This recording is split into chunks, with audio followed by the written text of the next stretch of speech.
we're back in session.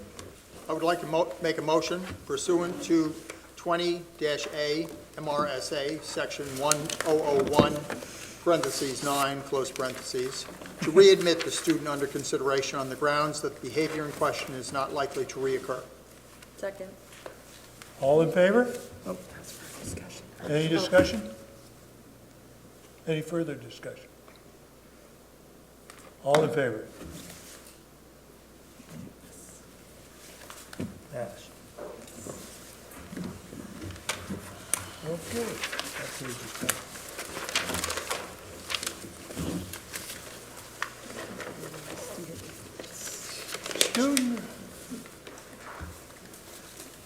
Student reports? So from the high school, it's been a pretty busy week last month. We started out with our NWA testing for 9th. Is your mic on?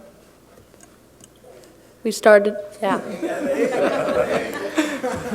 Okay, so we started out with NWEA testing for 9th and 10th graders. And then classes got pretty busy with midterms. And finally this past week, I think, we started the second semester, which personally I found fun because I got new classes. Always exciting. We had a lot of stuff going on with Student Senate. The Health Center hosted a Workout Wednesday last week.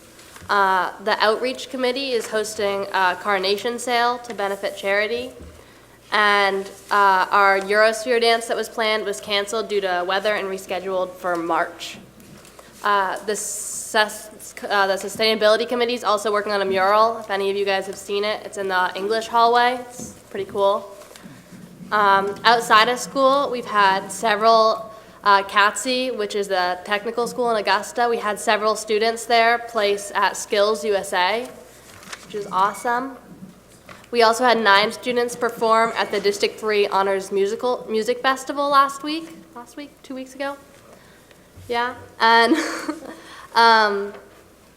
the League of Women Voters hosted a voter registration drive too, which was really exciting, and it was cool to see.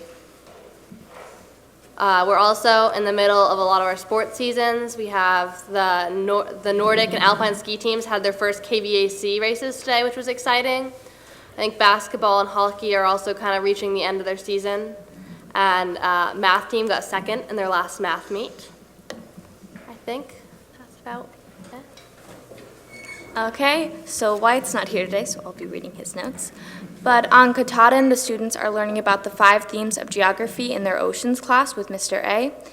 And 8th graders in Mrs. Pelletier's math class just finished up their Barbie bungee jump, where they made equations to devise a plan on how they could make the safest bungee jump without Barbie being injured.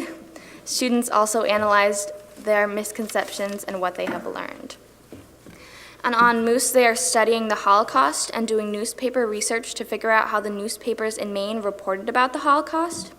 For a field trip, they are going to the Holocaust Human Rights Center on February 12th, and they are studying the senses of animals and talking about the paranormal. On Royal, we have been learning about the different types of mental illnesses. Along with talking about mental health, we are talking about physical health, so what is good and bad to put into your body. We are also doing a simulation where we are researching a job and working on budgeting. On Acadia, students are learning about the impact of the Great Depression and why fascism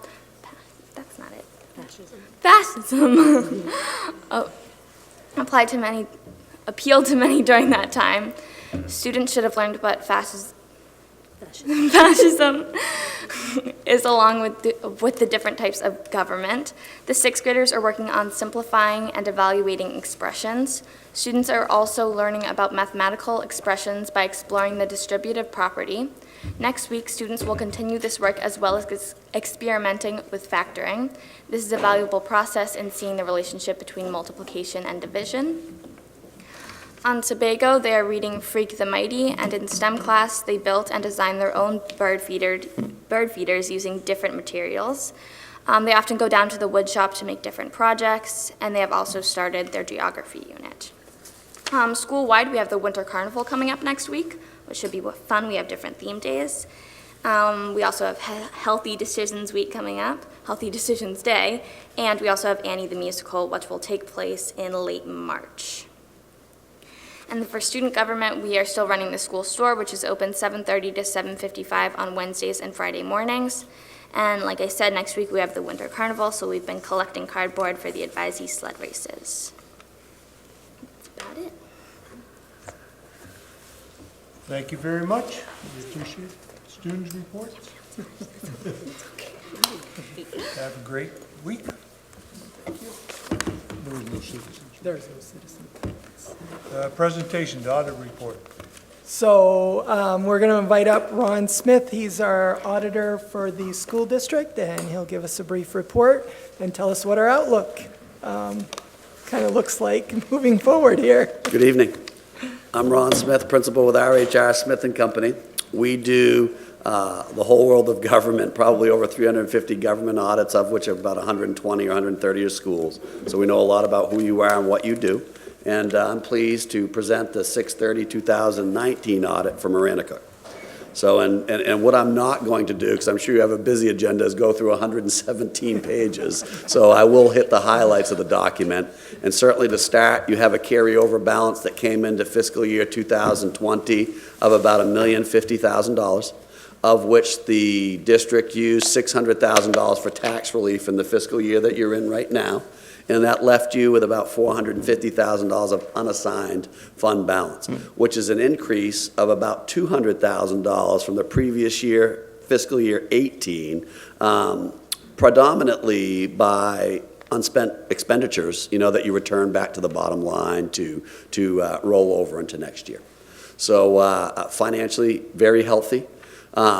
The one talking point that I think is certainly prevalent in this state now is that there's a standing statute, that the state certainly looks at and we certainly look at, and that's the fact that they say that you cannot you can carry over 3% of your previous approved budget, but within 2 years you have to spend it down and use it either for tax relief or transfer to a capital reserve fund. You are certainly below that ceiling. That number is about $550. You're less than $400,000, so there's no threat, certainly of you going over that ceiling. But that's certainly a big conversation piece, that I wanted to talk about. And one of the other things that I would do going forward is as you, and one of the other talking points for this document is you have a renovation project of almost $6 million going on as we sit here and speak. For future purposes, I would think about moving some money, down into a capital reserve account too, like other school systems are, while you have it.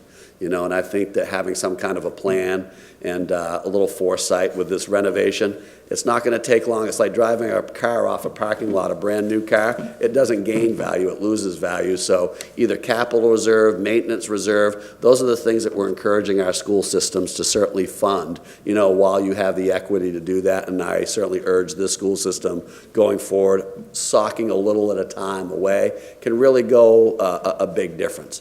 So really make a big difference and go a long way. And as you entertain future budgets, it's nice to be able to look, your constituents in the face and say, hey, we've put some money away so we can lower the local tax burden, and the tax rate, for the cost of what the debt service is that we're going to borrow. So that's certainly a piece of advice that I give your school system as well. So talking points, food service, certainly very stable this year. All your enterprise funds were fine. Federal grants, no findings or questioning costs. And again, we gave you the highest audit opinion that there is. There were some conversations that we had with Bridget just regarding some best practices and some accounting, matters on how to handle scholarships. I'd say probably if there is a talking point, it has nothing to do with your local budget. It's how the kids' money, is handled. There's some best practices with sales tax and just some things that could be, some housekeeping things that could be done, certainly within the district, but nothing where I could sit here and look you all in the face and say, that's earth-shattering and you've got major problems, fire. No. But simple housekeepings and I would argue, nothing that can't be remedied, for sure. And what we see as common ground, those are the similar common grounds as other school systems, for sure. So other than that, I think financially, again, You know, I can remember the days when this school system had no money, and I can remember the days when you had obligations that exceeded the resemblance of anything that you had socked away for money. You've definitely paid for those things. You've come out of that, and you know, and I think that you guys ought to be commended for sure. This is it's a frugal school system, you know, and the conversations don't all roll this way. I've had conversations, you know, within the past few months as these audits, and some conversations over the next few months that aren't so pleasurable like this, but certainly it's nice to be here and present the financial standing of your school system, and just say that it's in good standing. So, and I think kudos to your business manager. I had a chance to catch up with her and your superintendent, you know, before this meeting. And what I will say is that your business manager understands her craft, and this school system is very lucky to have a caliber of a person like that, for sure.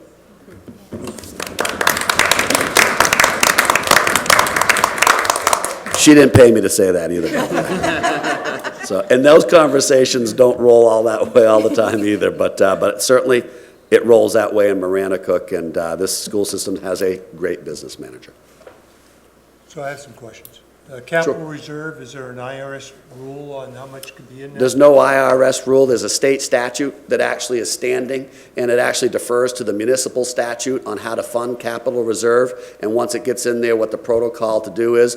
But usually we recommend a percentage of infrastructure, you know, and being a school, the unfortunate thing for school systems and county government in the state of Maine, there's this imposed equity cap on what you can transfer over from year to year to year. And if it's too much above that cap, and you're not above that cap, if it's too much, the state always gives you the ability to transfer and fund capital reserves or any other type of reserve that exist, you know, so, but those aren't IRS enforced, those are state statutorily enforced, and, you know, and it's usually a mechanism that's arithmetic locally at the level, and we can give you the math for a school system, you know, that certainly would make sense for you all, but that math would be different than a municipality math, because the municipalities, they don't have a tax cap or an equity cap in the state of Maine.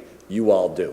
So, you know, so anyway, so we can give you and help you out with that math, you know, but I think that, you know, maybe if you could start putting $50,000 away, $100,000 based on what we've seen, I think that's a great start, you know, for the school system to seed that program. So you don't know what the max should be in that account? So the max would be based upon a value of your infrastructure, and we've seen that number to be. So what percent is it? So your infrastructure, the value of your infrastructure on June 30, 2000, just bear with me, I'm flipping through 117 pages right now.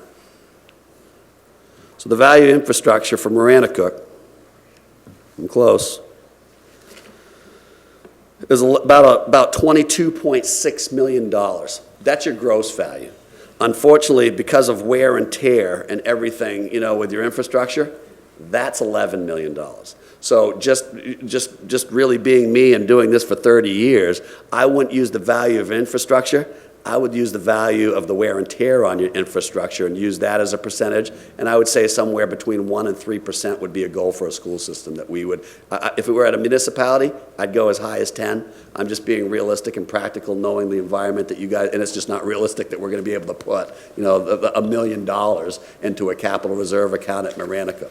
So what you would want to do is put that 1% to 3%, $250,000, $300,000. So the next time you've got a $5 million renovation project, you can look your people in the face and say, we've put some money away to this day to ease the burden, and it's the equivalent of 1 year's worth of a debt service payment. I don't know what the math works, but there's certainly a lot of logic behind that.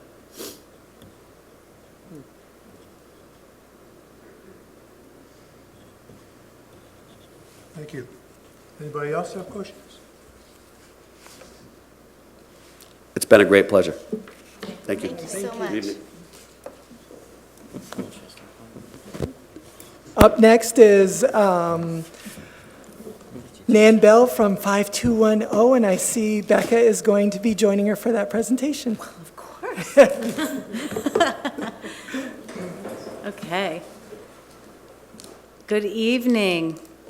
I'm Becca Reynolds. I'm the School-Based Health Center Director, and I'm joined by Nan Bell, who is our 5210 partner, and we have our annual 5210 update for the school board this evening.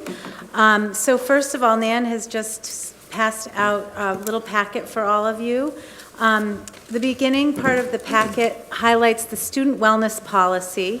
And as you can see, our school is committed to providing an environment that supports healthy eating, physical activity, and overall student wellness. So you can see on this front sheet some highlights from the student wellness policy.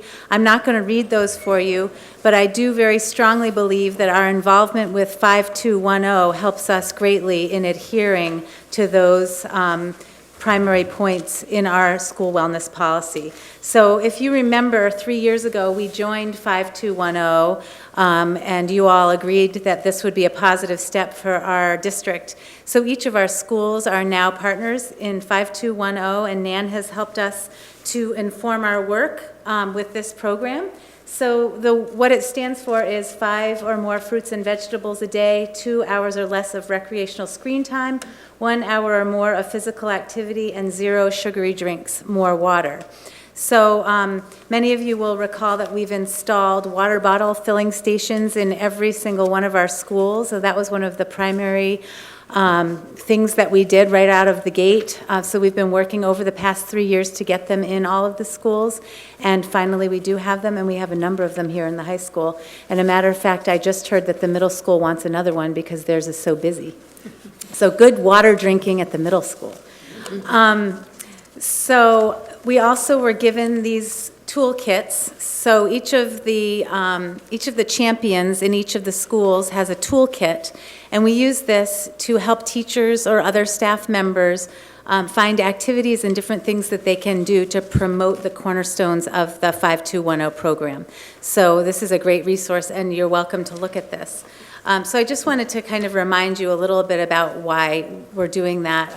And I feel from my own perspective that it's been an excellent step for us. We've really all gotten on the same page, and every school in our district is moving in a similar direction when it comes to wellness. And I think, we're doing really good work. So I have a little page of highlights here, the second page of your packet. And I just wanted to point out some of the great work that's being done this year, so far this year.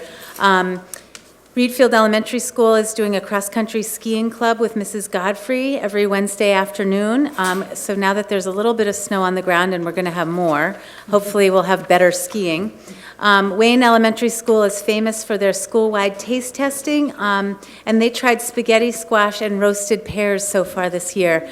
And I don't know about you, but I think roasted pears sound delicious, so I kind of wish I was there that day. Manchester Elementary, the 5th graders are actually working with the younger children, educating them on what they are eating from the salad bar at school. So they're actually helping the kids make healthier choices. So that's students helping students, which is something that I really like. And I mentioned Dr. Levesque has started a walking program at the middle school where kids receive points and prizes for logging steps. So they are logging all miles and miles of steps every morning. So we're promoting physical activity, and it's coming right from the top, right from the principal, which I think is fantastic. So thank you, Dr. Levesque, for that. And Marana Cook Community High School, a group of teachers formed a little club called the Marana No Cookies Club, and that's a wellness program that they developed, which is off to a great start. Every morning I'm seeing 3 or 4 staff members walking around the hallways, and apparently they've had students ask if they can join them. And they're setting goals and urging each other to do better as far as making healthier choices. So I'm proud of that too. We're also having Mindful Mondays here at the high school, and Claire mentioned Wellness Wednesdays, which the Student Health Advisory kids have started doing monthly on late start mornings, and they had a core workout that was killer that I participated in. And so I'm just really excited about a lot of the work that people are taking part in. So the next page in your packet, you'll see the district action plan. So that's the overall district action plan. And this year we've decided to do work on our wellness policy. So you can look through that and see some of the steps that we've already taken, and that we're in the process of taking to strengthen our wellness policy. And then our plan from last year is on the back page, so you can just kind of see the progress that we've made. So that's my piece of the presentation. I just wanted to kind of catch you up to speed on what's happening here on the ground. And Nan would like to give you a little bit of background on some of the wellness policy work that you'll be seeing. So the next handout in your packet is the Healthy Hunger Free Act of 2010, which they call that the final rule. That's kind of the driving force behind your wellness team and also the policy itself. And that comes from the federal government, and it's connected with the Department of Education, and your school gets reviewed as Mr. Charette knows, that it's reviewed every 3 years. That policy is reviewed, and the Department of Education wants to see that it's being kept alive. Basically, this policy is about nutrition and physical education. So the next handout, aside from the Hunger Free Act, is Shape America, Every Student Succeeds Act. That's another federal act that is sort of the impetus behind having this policy and keeping it alive. So I think what you heard from Becca is that the environment here in RSU38 has really changed in its focus around the activities that you've heard going on here. There's active participation with students and staff around physical activity and nutrition. So ideally, I mean, this is a very healthy environment that kids are learning that the healthy choice is the best choice for them. So this is ideally a very healthy district, I would say, and a model project, a model district for implementing the 5210 program. I will say that all the school districts in southern Kennebec County are signed on to the Let's Go program. This is the only district that has every school signed on, and they have a champion at each school. That's the last page of your handout packet, and that refers to all the champions along with the kitchen managers, because the nutrition staff has been trained here for the last 3 years. Jeff Bridges is your nutrition director, and we have a training before school starts each year with all the kitchen staff. And I will say that they're really on board with this, and they are a great staff. They're really invested in students eating healthy and trying to promote the messaging of the eating healthy every day. And when you think about it, it makes sense. Children are here for how long? 6, 8 hours sometimes with sports. So it's important for them to be eating healthy in order to be learning to their best ability. So I want to just say thank you to all of you for stepping up and participating in the program, because I think in the long run you will really benefit from, your students will, and the community benefits from their health and well-being. So any questions? No question? Great. Thank you very much, Becca and Nan. Additions to the agenda? I don't have I see none. Okay, reports.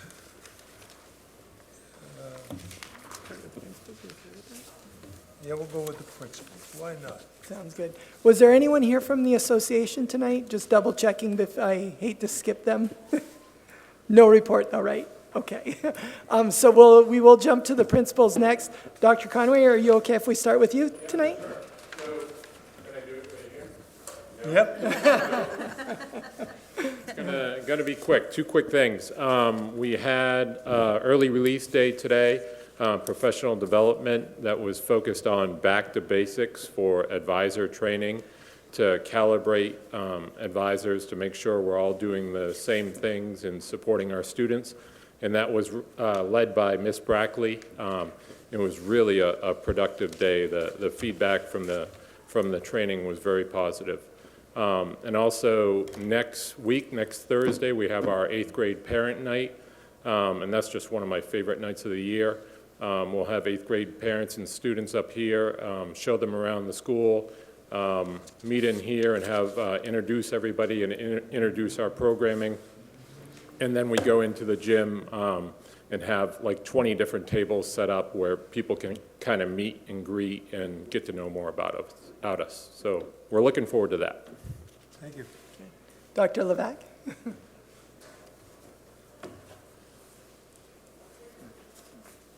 So I have two teachers here, so I'm going to pick on them for a second.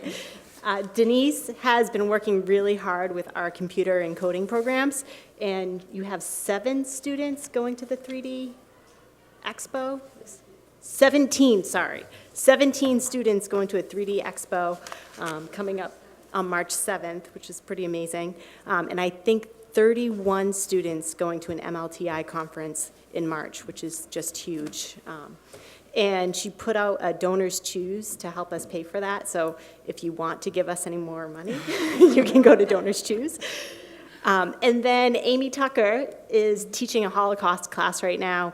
And 6 of our students were recognized and will be going, their articles that they wrote on the Holocaust will be going into the Holocaust Museum down in Washington, D.C. So it's pretty amazing. Not Washington, the one in Maine. Yeah, she has to come up. So we did a project with the U.S. Holocaust Memorial Museum where we were using local newspapers to find out how they researched, how they presented the events of the Holocaust, and students from my classes submitted the articles that they found in very obscure Maine newspapers, and they were accepted as part of their research for future scholars. So, Thank you. I got that wrong.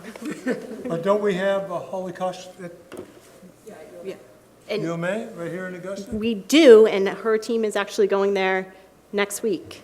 So, So, I have something for you.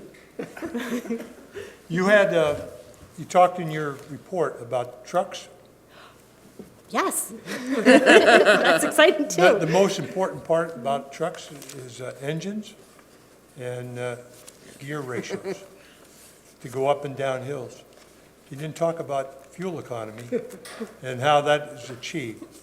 But just happened to get this book today, and you can have it, and you can see how people in the trucking industry waste their money on all the gadgets they put on their trucks because they come stripped.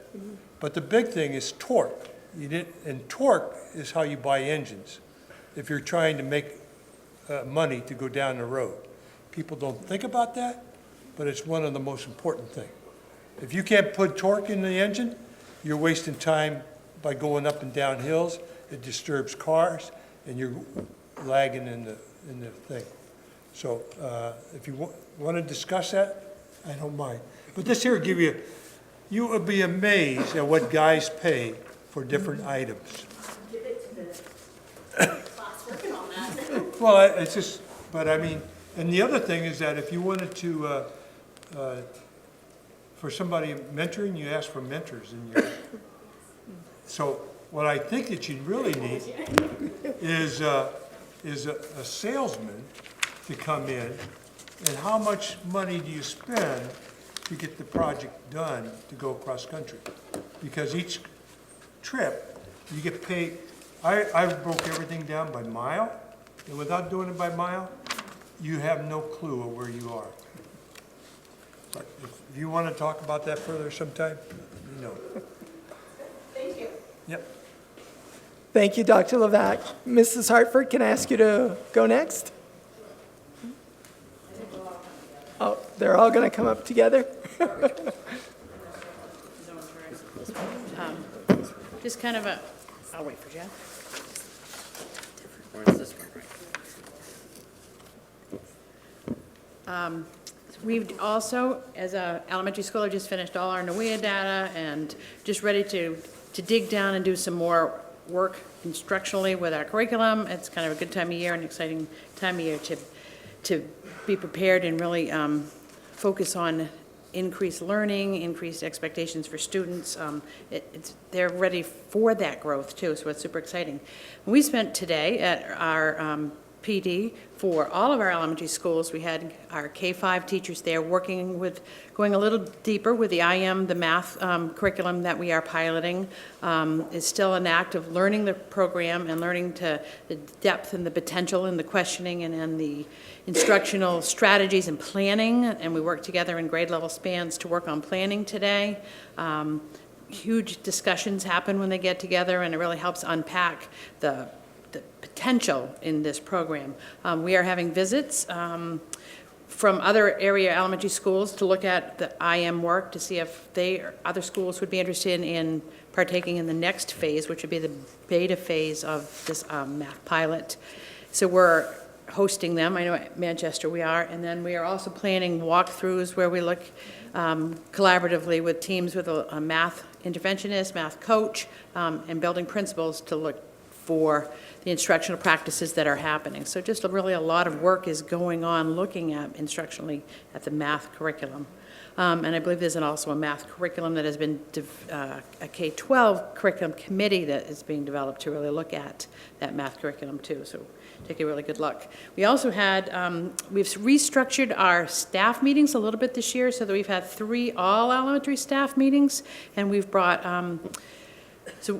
we have met in Reed Field for one meeting, we did one in January, and that was a literacy focus. Our own literacy specialist helped plan and prepare, along with our literacy coach, Jeanette Jacobs, and plan our PD, that it's our own curriculum and our own instructional strategies, and working again in grade spans to go a little deeper with our instructional practices. So we've really taken a united front and worked together for that, so that we have that continuity of instruction across our elementary schools. They all have the same curriculum, they all have the same materials, and we're working together so that they all have the same instruction and expectations.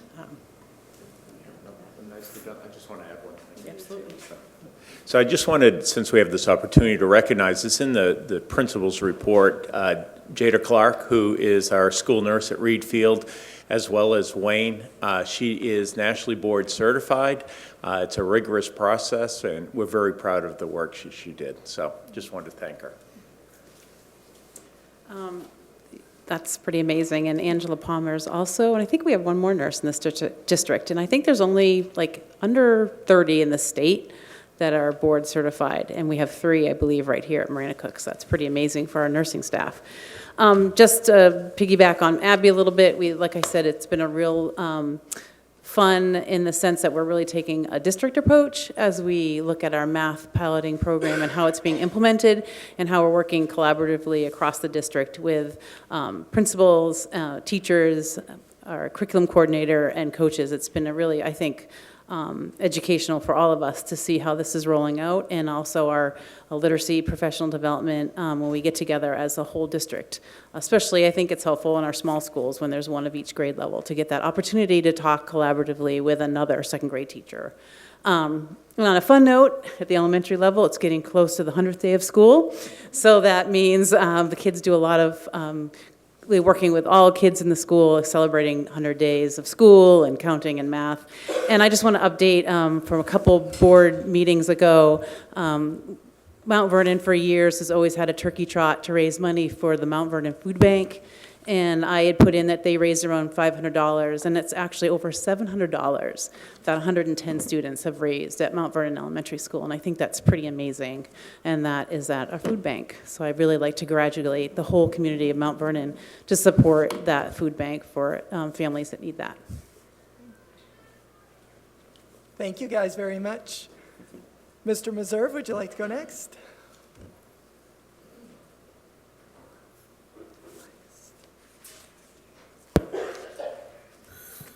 So for our workshop day today, I think I put this in a couple board reports ago, we actually do a fair amount of transition planning within the district as a whole, I think from 5th grade to 6th grade, 8th grade to 9th grade, and then also getting ready for students to come to kindergarten. There's an added layer to that for students who receive special education services, so we start that pretty early. I actually start meeting with Child Development Services about the pre-K to K students in end of October, November, so that's pretty early, but they give us a good idea of what we have coming in for the next year for students in needs. And then today we spent a fair amount of time doing those district-wide transition discussions. So we met as a full staff, a full professional staff today, and spent the afternoon doing that. There was some really good discussions, some really good planning. There's already, for some of our more involved students, we start the transition plan process as soon as next week in some cases, because there's a fair amount of exposure to the new staff, to the new settings that they need in order for it to be as successful as possible, including coordinating parent meetings and incorporating their concerns. So we started that today. We also looked forward to extended school year services for our programs to talk about which students are slated for those. Our ESY coordinator, Kristen Davis, does a really great job about setting those up. She met with the staff today as well, so we came out with a lot of really good next action steps, which will help those staff members be able to communicate and coordinate with the building level transition plan meetings that will occur. And like I said, I think district-wide, the regular transition plan process for most students from those levels moving up to the middle school or to the high school are pretty in-depth, and we try to piggyback on those as much as we can and enhance them if we need to for the individual student needs. So that was today's session. Any questions? Thank you. And I know Mr. Vos is here and he's working with a student, so I just saw him sneak out the door, so we'll skip over him tonight, but his report is there. And then just very quickly, Dr. Harriman, is there anything you'd like to add around curriculum? Yeah.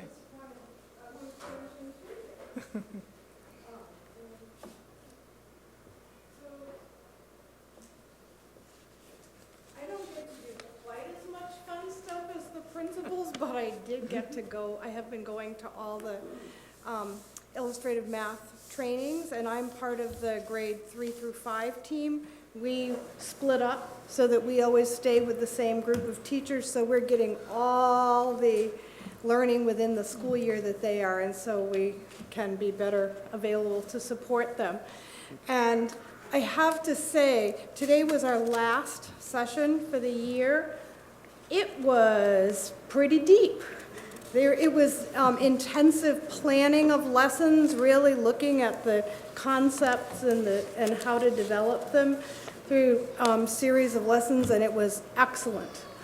And I also met with the pre-K teachers this morning, and we did the same kind of planning that Ryan's staff did this afternoon, and we were doing looking at students' work from the pre-K math curriculum, which you helped us purchase 2 years ago, and it it transitions perfectly into the kindergarten curriculum. So it was really exciting to see. We thought it would, but until you actually see the student assessments, you're not sure. So that's really exciting. I know the principals gave you information on NUIAs, and I put one quick summary sheet in there of growth scores. That's one of the things that NUIA helps us do, is look at growth from year to year.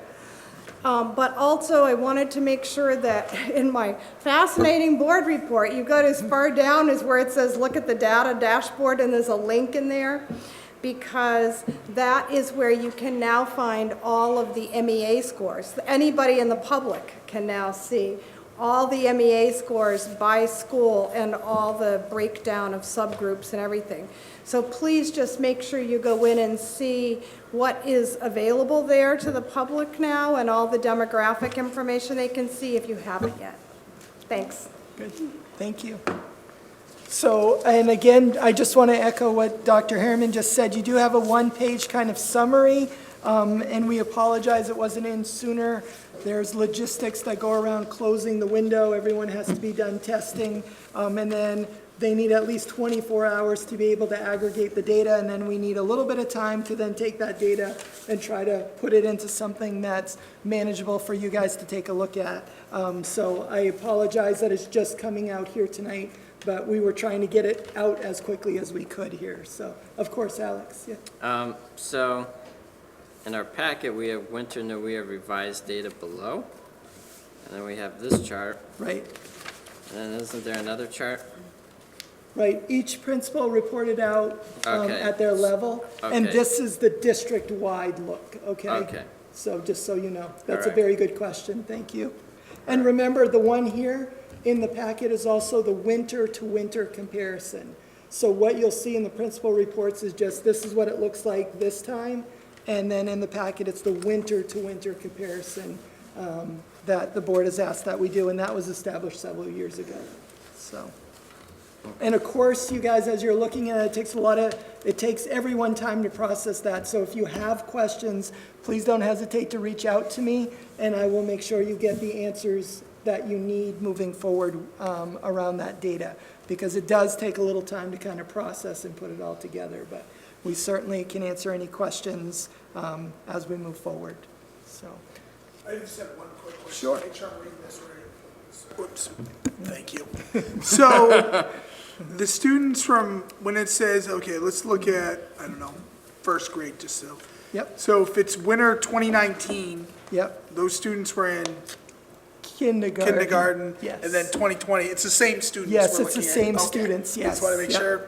Thank you for asking that question, that's Yep. good. Thanks. Any other questions? And then just to follow up again, I hate to rush people, but it is in my report, it's in Dr. Harriman's report, but checking out that data dashboard, everything is housed there now, and you can drill down from the district level data right to the individual school level data.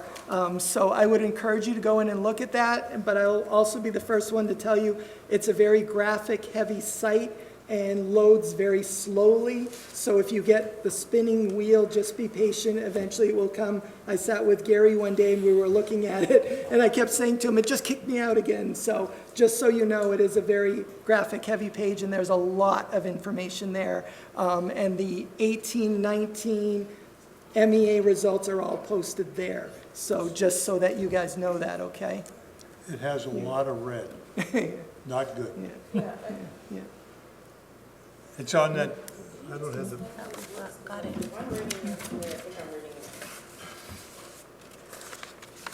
Yeah, yeah, math doesn't look so good, yeah. So from winter of 2019 to winter of 2020, what are we doing that has got our numbers worse? Yeah, we have, In math, 6? No, 7 out of the 10 decreased. Yep. Some of them significantly. Yes. So what has changed in that time? So we're trying to figure that out right now. This, I'll just speak very frankly, this shocked all of us to see this dramatic change. I mean, didn't we just approve some sort of math program that was? Right, we started No? the illustrative math program. Has nothing to do with this? But it's only been running for 5 months, so it's hard to say it's just that, because that was only at the elementary school, that's not at the middle school or the high school. And we're seeing, obviously, changes at the middle school and high school as well. So, so we're trying to figure out what's going on. Part of it could be the testing window also, the winter. The kids come back from Christmas vacation and they're testing. So Well, but that's you did it 2 years important in a to, row. Right. And again, math is, reading's just as bad. Yeah. Go ahead, Patty. go ahead, Pat. I just wonder, and I don't know if this is the time to have the conversation about that, or if we need to all, like, think and look at the data dashboard and stuff like that, but I wonder if now that more and more grade level content areas are aligned with the Common Core and the NWEA is not, if it doesn't measure what's being taught more and more. And I wonder if there needs to be a conversation somewhere about how effective it is and if that's what we should be doing. And I don't know when that happens or how that happens. Is that like a curriculum committee thing? Go ahead, David. Just to note, only 3 of the reading appear to have gone down, if I'm adding right, as opposed to the math. So the reading is not as bad. In my defense, I took math at Marinacook. Wow, you're brutal. math is where the big problem is. And I think we got a major problem. Go ahead. I think that's a valid point that Patty made, is if maybe this test doesn't fit the district. I don't know, and I'm throwing things out there, but I don't want people to panic, because maybe the tests, let's give a little bit more time, and maybe like in a month. How long would it take for you to report back on these? So we don't actually do the NUIA test again with 3 through 8th grade in the spring, because we do the MEA, the state standardized test, which doesn't align to NUIA. So the next time we'll take it for 3 through 8 would be, and you guys correct me if I'm off, would be in the fall, as far as NUIAs go. Go ahead, of course, Sean. I don't think that's not what I'm asking. What Oh, I'm saying okay. is, I mean, I'm assuming you're gonna take a look at what's going on here, so maybe in a Absolutely. month, we could Yes, see some yes. answers, and maybe Yep. it's the test. Yep. and Probably if you looked at the MEAs and this, and things don't match, then you can say, Yep. I don't, Yep. does that make sense? I think it's, we Absolutely. need to look back at Yeah, it. we can absolutely bring it back to you guys, yep. Yep. I just don't want anyone to panic that things are going south, because maybe the test doesn't fit what we're teaching. And I think, if I remember right from one of these presentations, NOEA was put in place by the board. Is that accurate? Yes. So maybe we have to look at a different test. I don't know. So how does the SAT, what is that based on? A NOEA or an MEA? No, the SAT is a totally, that's I a, understand that. that's a totally separate Right. test. And it actually doesn't correlate with NUIA at all. It doesn't correlate at all. They So have about something the called. MEA? The MEA doesn't correlate with NUIA's either. No, I'm Yeah. asking if MEA correlates with the SATs. It does not, no. They actually have something called the PSAT, which you can start giving actually all the way down in 8th grade, most schools, I'm sorry, I should say it this way, I think you can get it as low as 8th grade, but most schools do it 9th and 10th grade, and that's a good predictor of what an SAT score might look like for 11th graders at that point. For college. Right, I'm exactly. thinking about Yep. those students leaving. Yep, yep, But they don't have nothing comparable at the Right. lower grades. exactly. Yep. But what this shows me is that we're not preparing the kids to come up to high school. That's what bothers me. And poor high school people have to work 3 times harder. I just don't think that's right. I don't think that's what this, I don't look at this data and see the same thing. I look at this data and see that there's a question about what went wrong, but it might not have anything to do with preparation for high school. Go ahead. I can see why you'd say that, because I think if my math skills quickly, 8th grade to 9th grade is the biggest jump, though. Yeah. The Yeah, widest. Yeah. Yep. David. Go ahead, Dave. I look forward to, as Sean asked, and as you said, Jay, hearing more. I'm just remembering right now, we just heard about a lot of work being done on the math curriculum and on dealing with how well our teachers, who have already been struggling and doing hard work for their students, are working to coordinate and to improve it. And so I am looking forward to hearing how this is all coming together.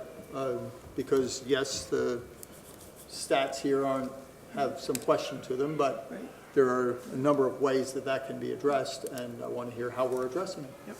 So based on what David just said, why don't I plan on reporting back probably towards the end of March, just because we've got a vacation coming up. But I'll put it on the agenda in March, and we'll bring it back for an extended discussion and let you guys know some of our plans and what we think may be going on there. I certainly can be prepared for that at that time, if that works.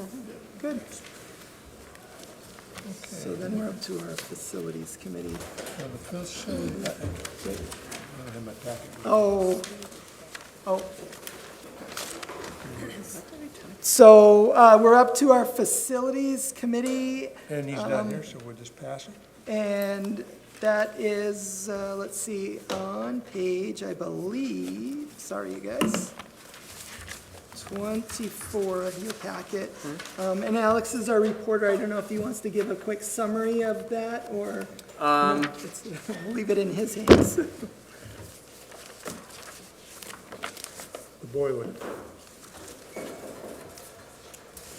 The industrial audit term. Right, we did have a discussion about what we could do to help improve industrial arts. We did have a couple conversations, well, actually, there were a couple updates. Wow, I'm really blinking. Oh, okay.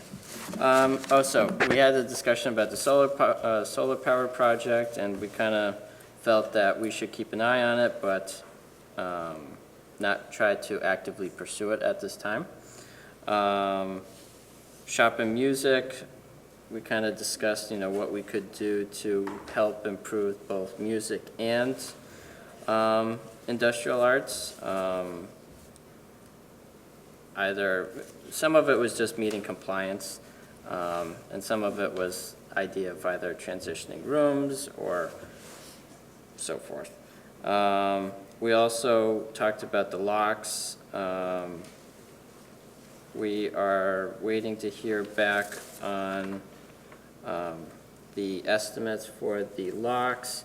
We also talked more about the COPS grant, which we received, and how we're going to try to allocate that into our expenses. I think we kind of made it mostly focused on just using the money to replace the locks themselves, but we were going to refer back to our security committee. I forgot what they're called. Alice. Alice, thank you. We were going to refer back to Alice to see if they have any suggestions to make. Manchester Elementary School completed all of its work. We also wanted to get a price for the high school lockers.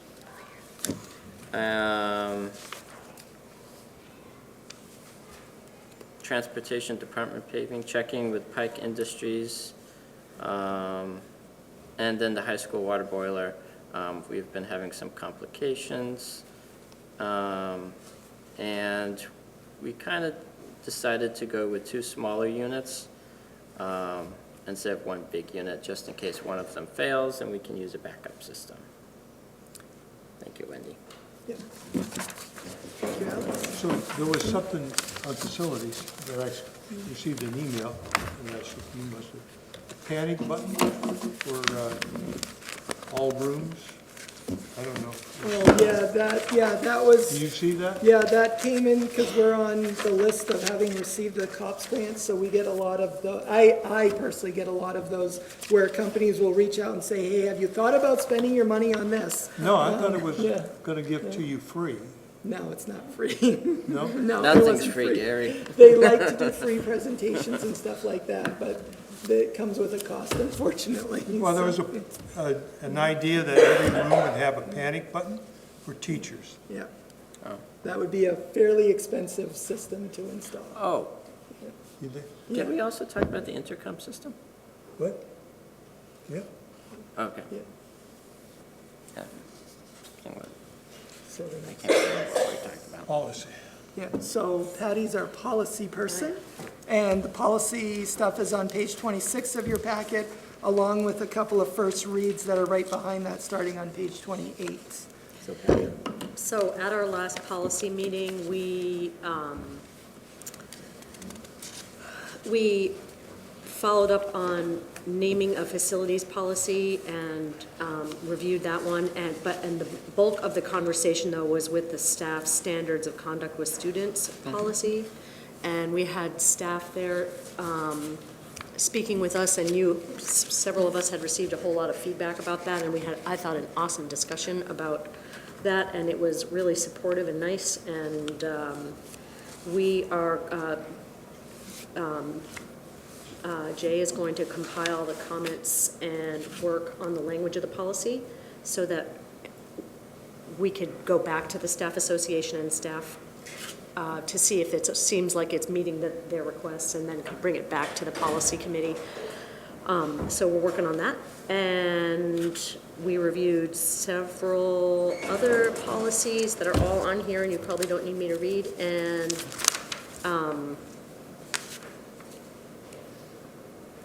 yeah, and you see the first reads.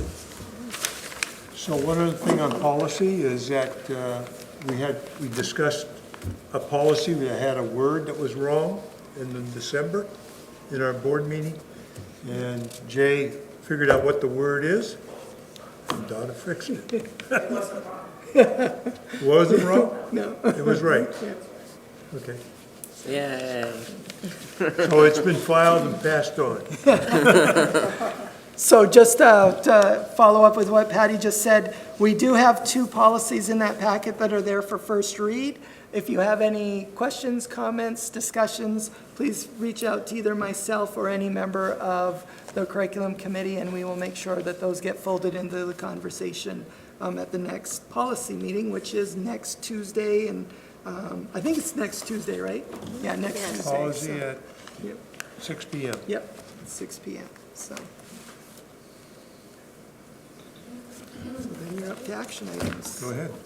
All right, I move to approve the minutes of January 15th, 2020. Second. Any discussion? All in favor?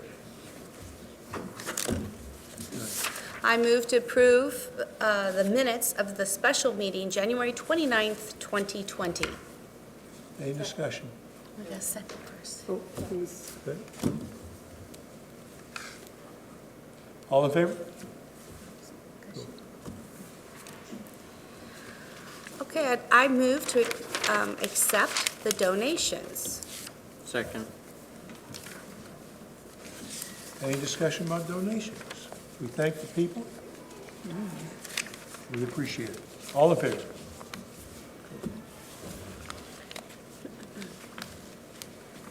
We just have an item here, which is a self-board. If you have any questions about it, you can change it and give it to us at any time you wish. If you want to make any changes to your, it's on your own. Well, if I remember, can I say something about that? Go ahead. If I remember correctly, we were wondering if the full board wanted to weigh in about when we would use such a thing and how frequently we would use, like a self-reflection thing. Am I right about that? Yes. Is that right? Okay. You're correct. Any further discussion for her on when you want to do it? Go ahead, I Jim. don't know about when, but if it's divided maybe twice a year, seems to me. At the beginning and the end, maybe, or? So it's split up evenly, beginning and end, or that makes good sense. January and June? Calendar or physical? Beginning and end,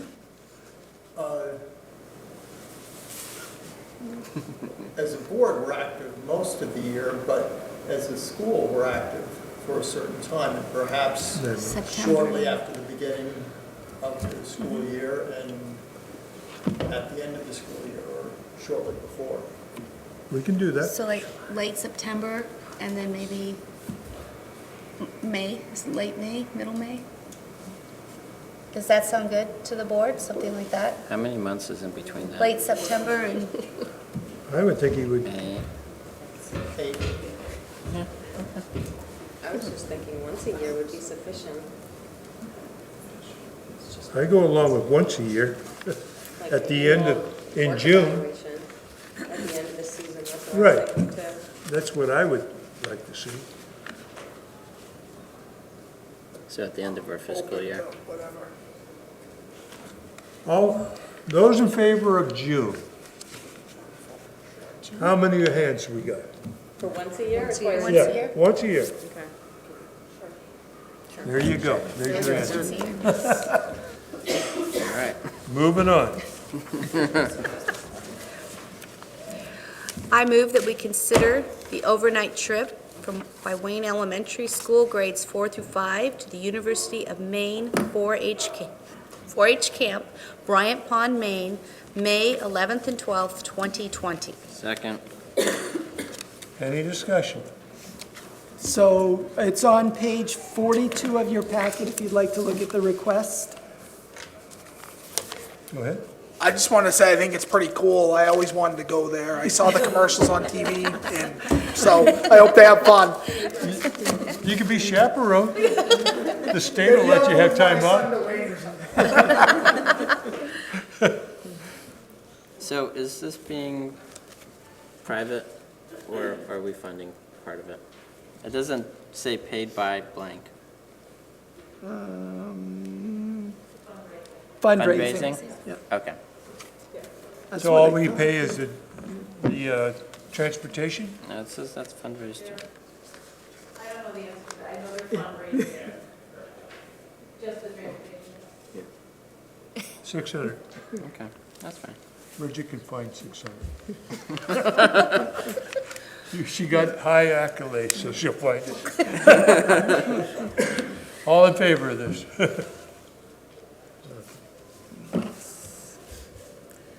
I'd like to make a motion that we consider the out-of-country travel to Guatemala, May 2nd through 10th, 2020.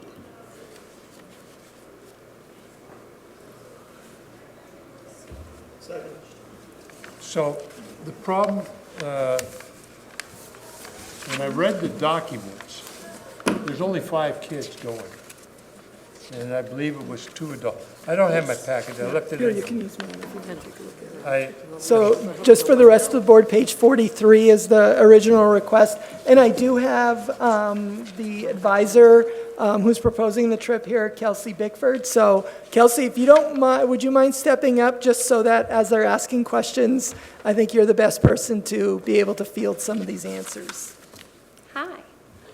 Yeah, could you tell me more about why they're going and what they're going to do when they're there? Yeah, so this is a trip for the high school's Interact Club, which some of you might not even know exists. But Interact is affiliated with Rotary. Rotary is kind of like a Kiwanis, Lions Club, Elks Club. So it's all focused on volunteer work. So actually the Augusta Rotary Club sponsors our Interact Club. Probably sometime this fall, a group of 5 girls who are seniors in the club came to me and really wanted to travel.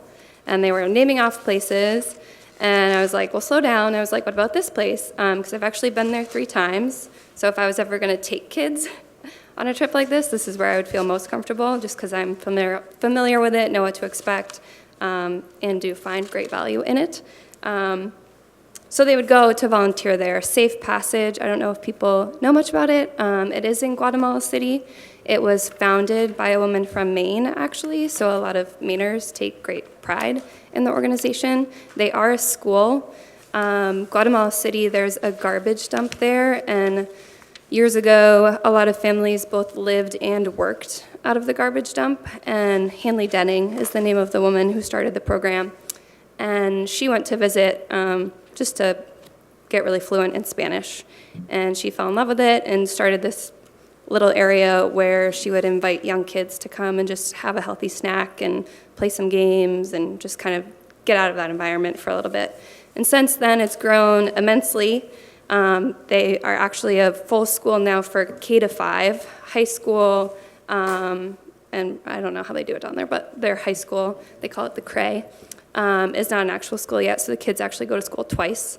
But essentially, our kids would go and not only like observe and learn a lot about how other people live, but they would be expected to teach a lesson at the Escuelita, which is young kids. It's really simple, but they do have to do some like pre-planning.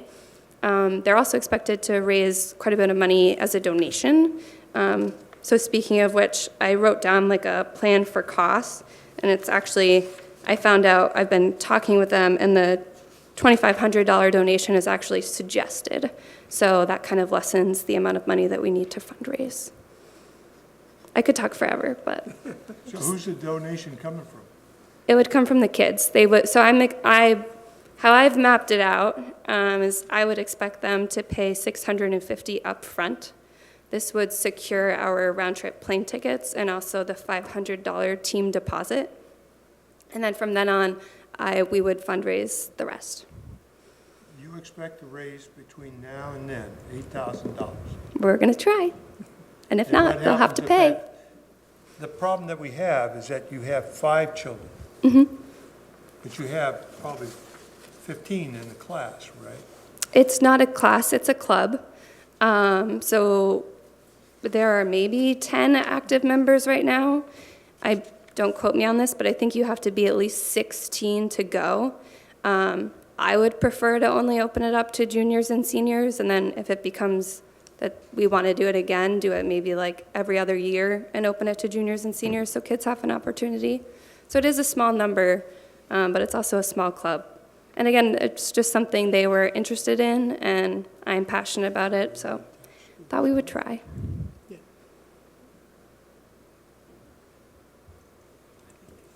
Go ahead, David. I think these trips, these events are very fulfilling, very expanding for the children, just as the one to Germany was heartily approved, and I think is an excellent opportunity for them. I think a trip for those students, if the financing can be arranged, would be a very productive event. And whether it's a few that are able to go or perhaps more in the future, I'd like to see it explored at least. Thank you. I also am concerned with the Guatemala. Yeah. Because of all the problems that Guatemala is having and with drugs and everything else. I don't know about the security, because I could tell you that it's a different world. So again, I've been 3 times. Yeah. This would be my 4th trip there. So, I mean, Guatemala City is like documented as being pretty unsafe. So the kids don't stay there. They stay in a city about 30 minutes outside called Antigua, which is a tourist attraction. When they are in Guatemala City, which is where some of the school facilities are, they're always with a Safe Passage staff person, and Safe Passage is very well respected among the Guatemala City community. They have to wear shirts and badges the entire time so that they're identified that they're with that, and as with like any type of travel, like they're never expected to go anywhere alone, that sort of thing. But I know from myself, again, being 3 times, the first time I went was in 2013, never traveled outside of the country, didn't know Spanish, and I felt very safe. And I have never taken kids outside of the state, so if I didn't think that they would be safe, I wouldn't be bringing this up. Go ahead. I kind of also echo your concerns, Gary, as well. So you have 2 chaperones? Yes. Who's the? Well, I would find a second. I know when I first brought this up with Brant and Dr. Conway, Brant Remington, Dr. Conway was interested in maybe going. That is not solidified, but I wouldn't want to go with just myself. I would want to make sure there was a second chaperone. Okay. Is the Guatemalan government, how are they involved? Is it like GAP, how like the German government kind of sponsors the I'm program? not familiar with the GAP program, so I'm not totally sure how to answer your question. Okay. So I'm just going to clarify that GAP isn't the German government, it's an agreement with one of the schools in Germany. The German government's not actually involved beyond that, the school, there's a partnership with the school. Okay. So.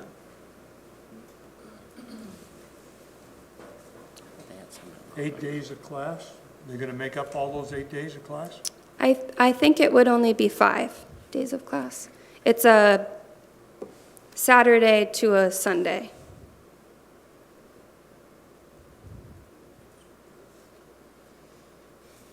Any further discussion? I wish it had been attached for you to look at, but there's an entire, the program's like very well established, an entire handbook that I sent along when I initially sent the, and maybe you have it, I just didn't have it over there. And so if you have questions, like if you want to take time to think about it, I would encourage you to like familiarize yourself with that. Again, it's a really amazing opportunity. So If the money is not made, are we coming back to the board to ask for money? Didn't even know that was an option, so thank you. No, honestly, if the money was not made, it would probably come down to families having to pay if they wanted to go. Or you can cancel within a certain amount of time. Again, that's in the handbook. Go ahead, Sean. I just want to say thank you for bringing this forward. I think any time that folks provide students with an opportunity to explore the world is awesome. And and I think, 5 days of school probably could be life-changing for kids to see this opportunity. I'm a little familiar with Safe Passage. My wife, her preschool, when she was teaching preschool a while back, they did some fundraising. So I just want to say thank you, and I'm full of support, and keep us posted on fundraisers. Yeah, for sure. It is life-changing. I mean, you don't drink the water there. I came back and didn't realize how much I appreciated just to be able to run my toothbrush under a sink. There's no middle class in Guatemala. It's either you're a kind of a squatter that's been there for years, or you go to the mall and you're a really fancy car. So it's eye-opening. Any further discussion? All in favor?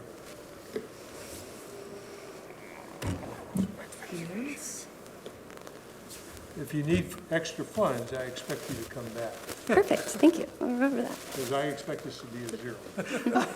Thank you. Thank you, Kelsey. I move that we accept the teacher resignation due to retirement, June 2020, Barbara Godfrey, elementary PE, with regret. Second. Go ahead. I just want to add a comment. I know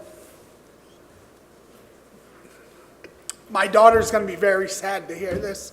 She was a student who didn't like to exercise a lot, and Mrs. Godfrey probably would be a little embarrassed if she knows how, but I'm going to do it anyway. Who didn't like to exercise a lot, and Mrs. Godfrey has really pulled that out of her with cross-country skiing and after-school programs, and I know Annalise is going to be very sad to hear this because she talks about Mrs. Godfrey often. So Mr. Moss can pass that along, that the Rodericks really appreciate her.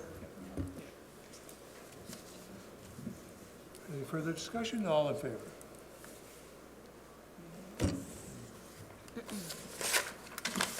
Okay. I'd like to make a motion to ratify the awarding of the following contracts. Robert H. Lord Company Incorporated for High School Bleachers Project, Siemens Industry Incorporated for the Middle School Heating System Controller and Software Conversion, and the district-wide univentilators replacement projects. Second. Any discussion? All in favor?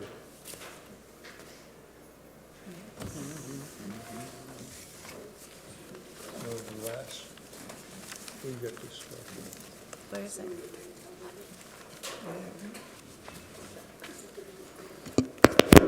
So at this point, on the agenda, you can see some of the upcoming meetings that are coming up, and we are going to switch over to the budget workshop at this point, and going to again swap seats and go up and give part of the presentation. But of course, when we get to board questions, I do have all the people here. If you do have any questions you'd like to ask, please, Patty, as this is getting ready. Well, just before we transition away from upcoming meetings, could we put on the curriculum committee agenda? Dr. Harriman, do you set that agenda, curriculum committee, or could we put? Oh, you did? Okay. I wondered if talking about the NWEA scores is something that should be at that meeting, or if we should just wait to come hear what you have to say in March, which is fine with me. I just wanted to wrap around on it. Okay. Yep. Thank you. Absolutely.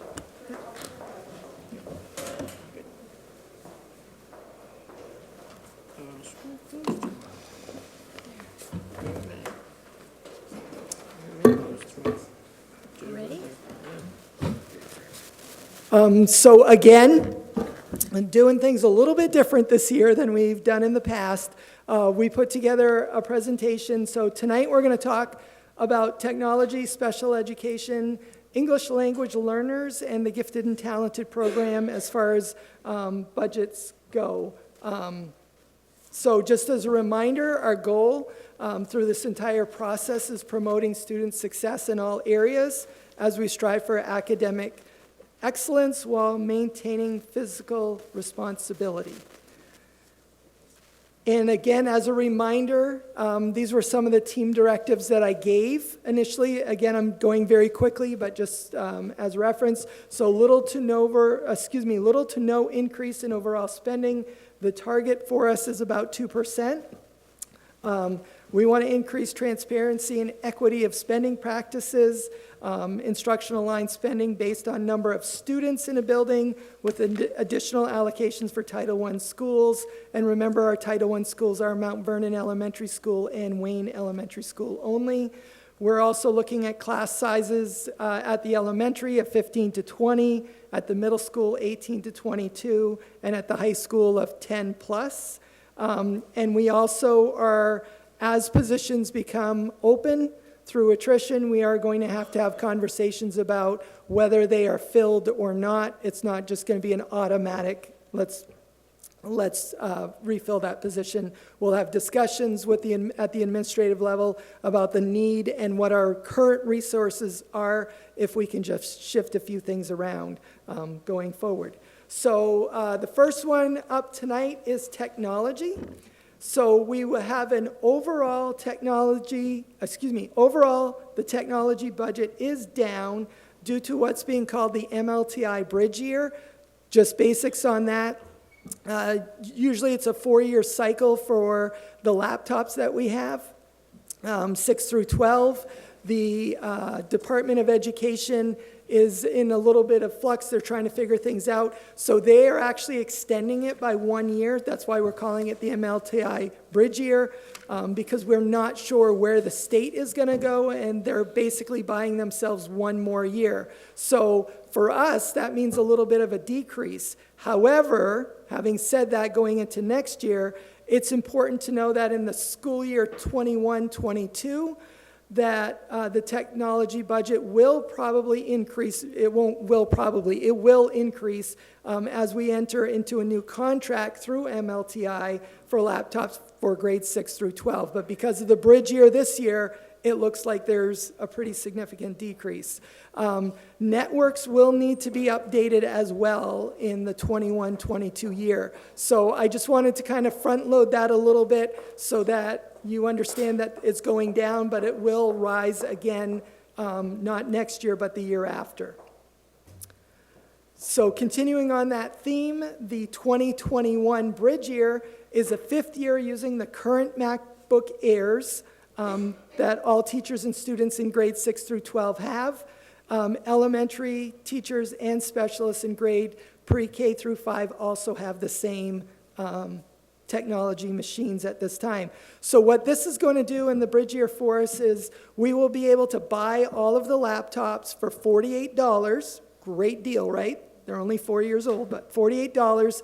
But we will have to pay a $12 per device fee for something called JAMP, which is just manages the devices. That allows us to monitor the programs that are on it and how they're being used and such. But at the end of the year 5, we own these laptops. That's an important thing to know. So we will have a resource in hand that we can then redistribute to at another level. And if you're sitting there thinking, you're probably thinking, new laptops for 6 through 12, what are you doing with the old ones? We're looking at repurposing them down at the elementary level. So grades pre-K through 5th grade, we'd be looking at redistributing those laptops.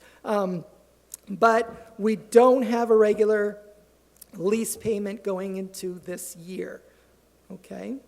So I'll do all of them. If it's okay with the board, I'll kind of go through all the presentations. And then if you have individual questions, we can have Diane, Ryan, Nancy, or myself answer those questions for you if the board is okay with that.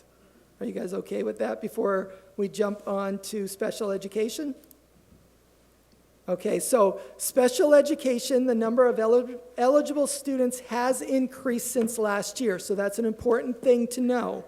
We are having to budget for the very first time an out-of-district placement, so that does have an impact on our budget because it's significantly more expensive to send students out of district than to keep them in district. And Ryan has done a really good job of working really hard to make sure we do as much as we can for those students in district. Unfortunately, we have an out-of-district placement this year, which is unusual for this district. In order to do so and still meet the overall budget goal, we have removed a couple of positions that were unfilled this year, such as educational technician positions. And then the caveat that always comes in with special education is the budget best represents what we know about our special education numbers for next year. However, special education numbers can change depending on who moves in and who moves out and what their level of service is. So just kind of keep that in mind. So you'll notice again, we don't have any real handouts because these things were all factored into that one-page handout I gave you last time. So that's why I didn't reprint it because nothing has changed. But this information is all factored into that I handed out to you last time. So moving on, English language learners. So in 2018-19, we had 6/10 of a full-time teacher. And we currently have a 4/10 full-time teacher. So 40% of the teacher's time is devoted to this program. We recommend the continued staffing at 4/10 position due to the students being served in the various schools within the district. It would be great if all of our students were in one school. That would make life so much easier, but unfortunately they are scattered. We have 6 buildings, and the person at this point is basically, I believe, if I'm not speaking out of turn, visiting at least 4 out of those 6 schools right now, so that can be a little bit challenging sometimes. The number of students we have varies from year to year. We want to be very honest about that. You never know who's going to qualify for service, who's going to come in. This year, we currently had a low of 2 and a high of 7. I believe we're right in the middle right now, which is 5, but you can see students move in or students move out. That number does change a little bit, but it's very much a manageable number for someone who's basically giving 2 days a week towards this program. So we're not recommending any budget changes for the ELL program at this time. The Gifted and Talented program, again, the number of students is limited to 10% of the student population. So thankfully, that helps us be kind of consistent from year to year and the number of gifted and talented students that are identified and then pulled into programming. So our staffing is anticipated to stay the same. We have 3.2 full-time teachers, and they work K through 12. So, and I know I apologize for the 3.2, but we have a couple of people that work like 7/8 and then, that kind of thing. Bridget wants to add something there. I see the look on her face. 2.2, thank you. 2.2. Oh, I have the wrong number in there. Thank you. I apologize. Thank you, Bridget, for catching that. We will make that change, but it should be 2.2, not 3.2. My apologies to everyone.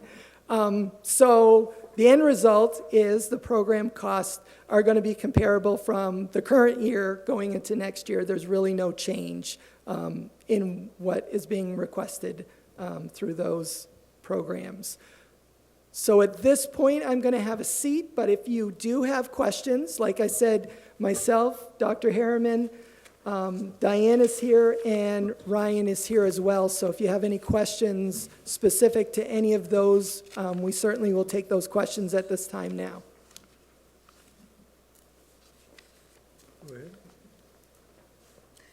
Okay. On the gifted and talented, limited to 10%, I'm sure we've been told before, but why? Where's that limit? That's a state limit? That's a state limit. What if we've got one more student that really should qualify, but right? We have a whole process we're supposed to work through to be able to kind of answer and address those concerns. So we really try to work really hard at keeping the numbers consistent, but we also use common sense when we're looking at placing the students in the program. That's a great question, thank you. So I have, piggybacking on David, if you limit the amount of kids that are excelling, you have really good kids, then the state is saying, no, you gotta pick just a few of the top and the heck with the rest? That doesn't make sense to me. Unfortunately, that is the state mandate. They kind of force us to have to make some difficult decisions at times because of the way the program is funded through the state. If we start identifying more students, we actually lose money, which can be problematic in and of itself. I know that sounds very odd. It's ironic. It doesn't make sense to limit it. Okay, so when I went to school 5 years ago, feels like a long time ago.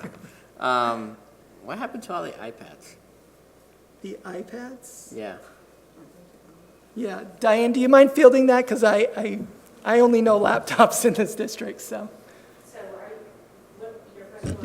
Diane, sorry.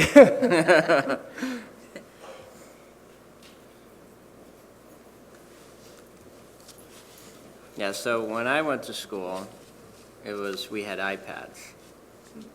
So we transitioned from iPads to MacBook Airs.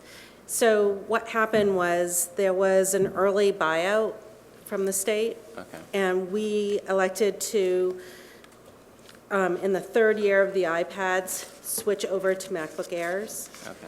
And in that process, because it was a quicker refresh, the state hired a company to come and take all the iPads, and that rolled into the cost of doing our fourth year with the iPads. It paid off that lease payment so that we could start a new refresh.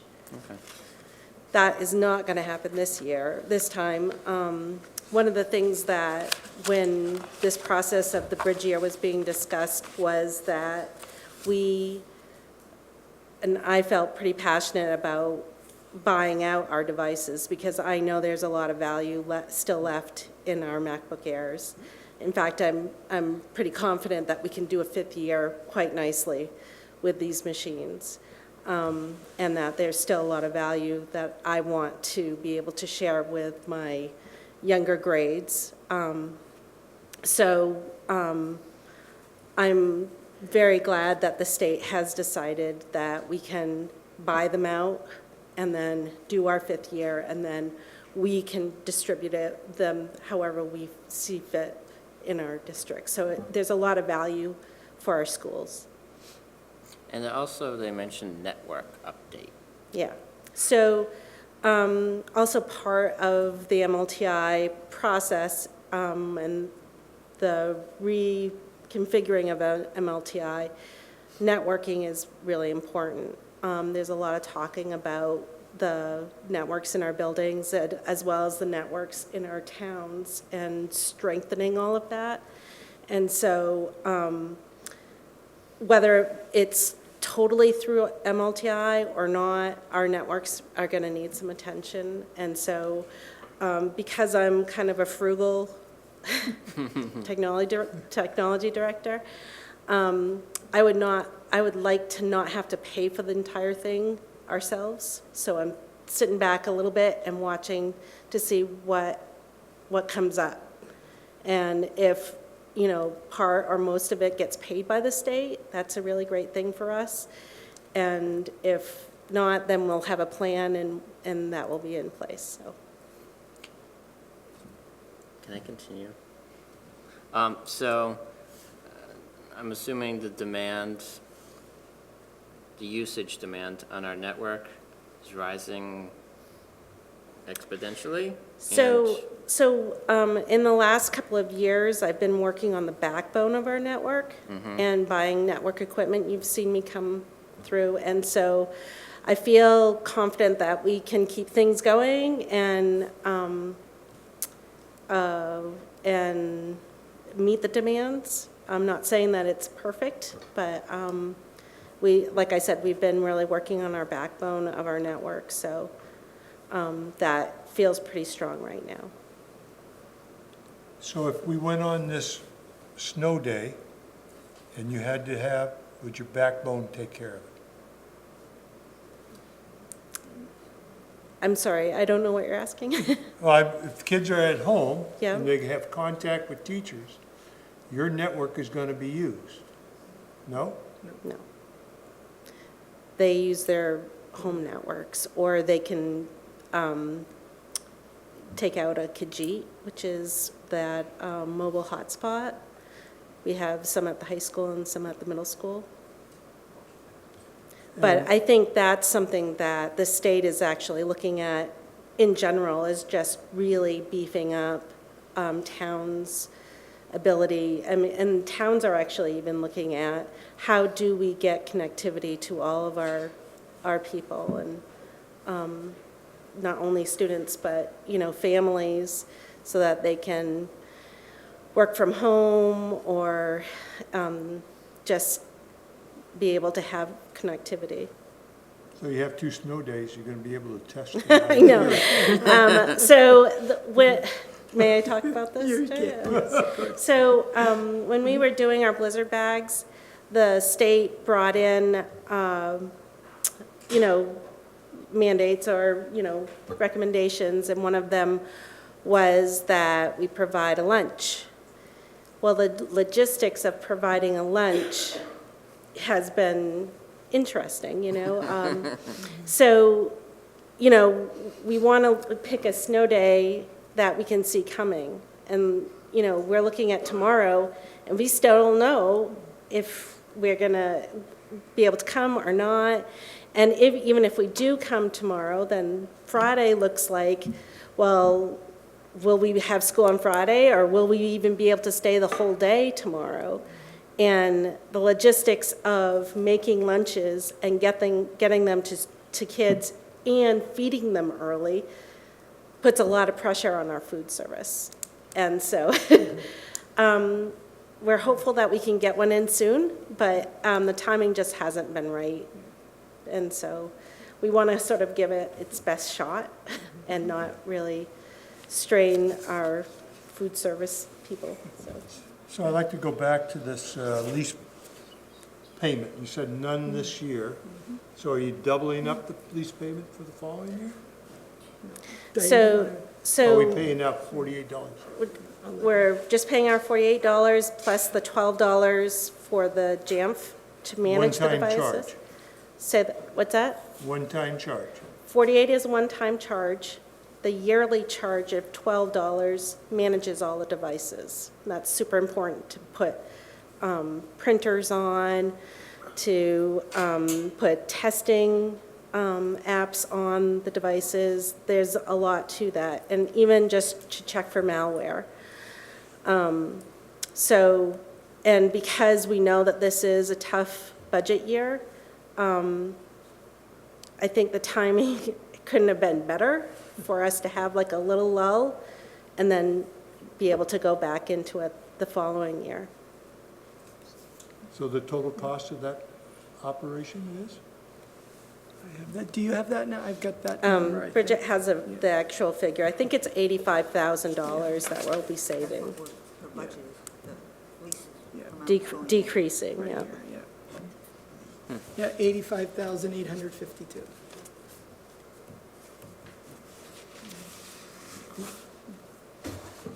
Done. Thank you very much. We're done. I want to check if there's any other questions. Any other questions? Let me check citizens' comments. No citizens here? Moving on. Board discussion. Any board discussion? No, we won't ask. Seeing none? I move that we adjourn. Second. All in favor? Go home.